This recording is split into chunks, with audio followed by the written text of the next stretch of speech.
And now, back to our regularly scheduled story. Okay, now the story I'm going to tell you involves the Irish troops after World War I.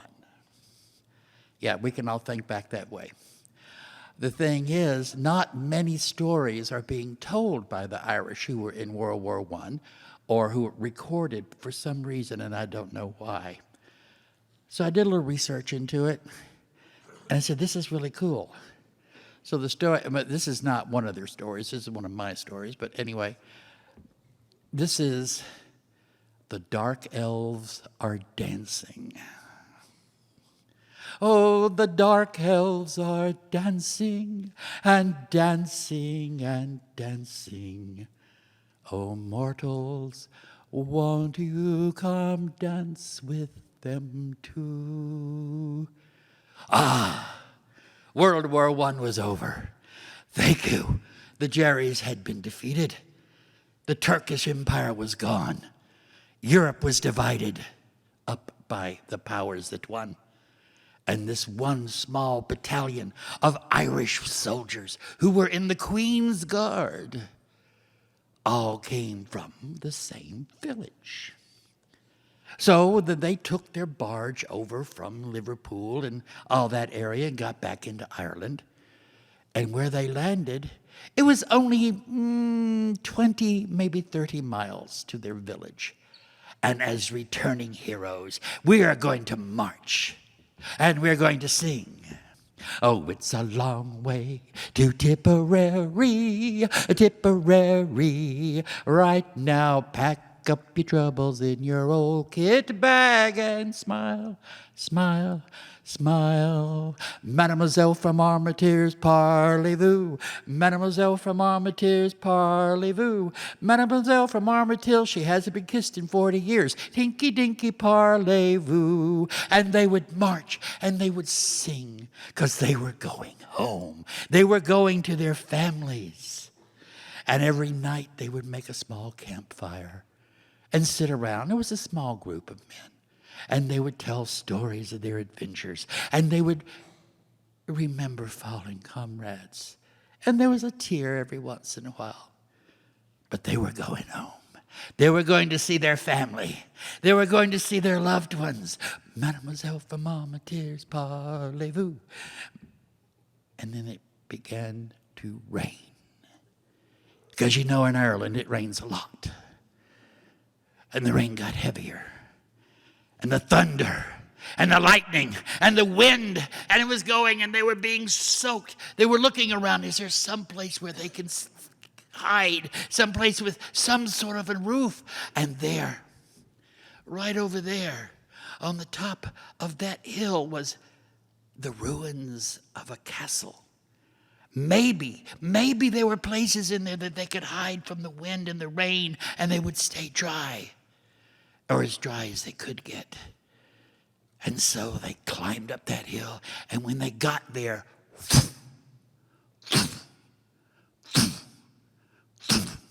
torches appeared.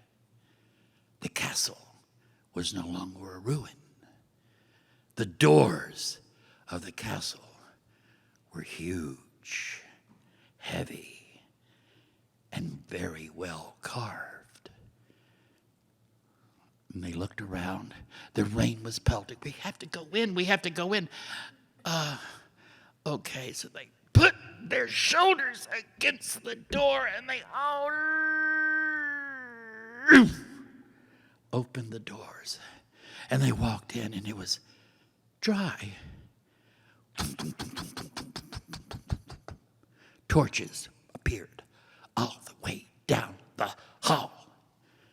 And they heard in the distance, do you hear music? Do you hear singing? Maybe we should go look. But their Captain Ian McPherson said, no. These are the she. These are the Drow, the Dark Elves. Oh, we don't know that.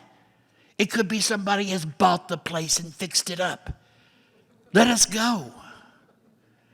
So they went, and the music got louder, and the laughter got louder, And you could, do you smell that? Roasts, breads, oh, food, real food. We haven't had real food in so long. And the men rushed into the hall, and there they stopped.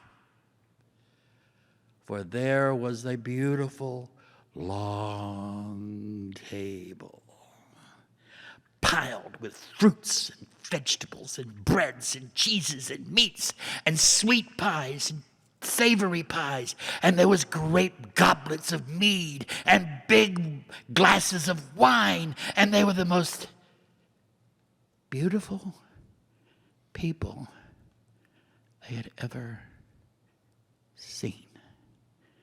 Graceful, tall, beautiful. Come, friends, come and join us. We have food, we have beer, we have mead, we have wine, we have laughter and dancing and singing. Come, you're welcome to our feast. And the captain said, men, don't go, I told you. Do not eat the food of the fairies. Do not eat the food of the drow, the dark elves. These have to be dark elves. Oh, I know they have to be. So the captain stood in the shadows so he couldn't be seen, because he was not going to partake. But the men rushed in, and they ate, and they gobbled, and they drank, and they laughed, and they bounced beautiful women on their knees, and then the table was gone. The music began. Oh, the dark elves are dancing, and dancing, and dancing. Oh, mortals, won't you come dance with us too? And they reached out the hands, and they took the hands of the beautiful people, and they began dancing and twirling. And the captain was watching, and he was, what is going on? Because every time the couples would turn, he would watch, and the men got older and older and older. Their hair began to grow longer and longer, and it became grayer and white, and their fingernails grew, and the cuticles grew over their fingernails, and they wrinkled, and they got older and older, and their hair fell out, and then it was the skin was peeling off of each man who was dancing, and then you could only see the skeletons, and then the skeletons, whoosh,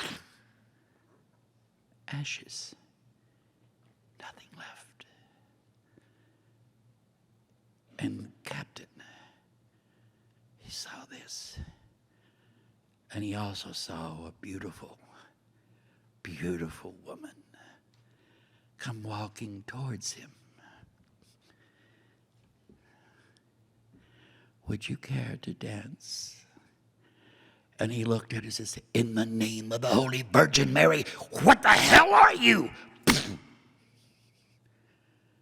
Everything disappeared. Gone. No castle. No fairies. No rain. It was dawn. He was sitting on the top of a green hill.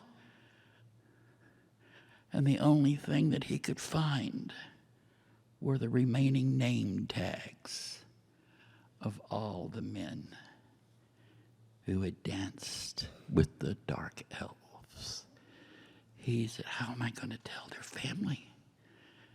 What do I tell their family? And he held their names in his hand, and he started marching home. He came to a stream. He had to wash his face and his hands, and when he knelt and he looked in, and he saw his reflection. His hair was shock white. Oh, the dark elves are dancing and dancing and dancing. O mortals, won't you come dance with them too?